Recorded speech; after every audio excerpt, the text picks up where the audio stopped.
والدنيا هذه ليست يعني بدار دوام ولا محل خلود، وليست هي دار إقامة دائمة.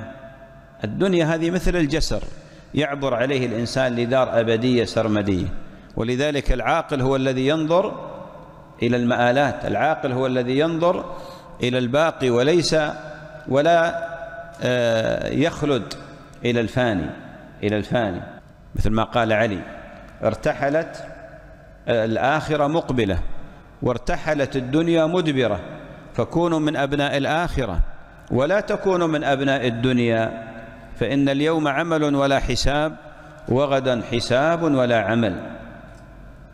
النفس تبكي على الدنيا وقد علمت أن السعادة فيها ترك ما فيها.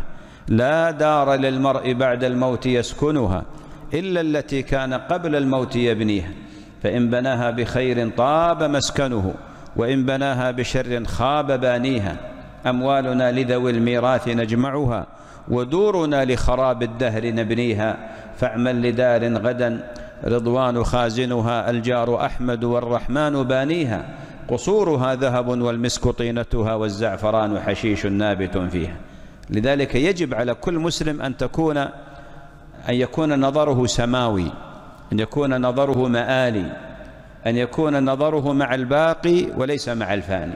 بهذا يعتدل الإنسان ويأخذ مما أحل الله ويترك ما حرم الله، وأن يعلم بأن الأمور ليست بالأشكال ولا بالصور، وإنما بما في القلوب.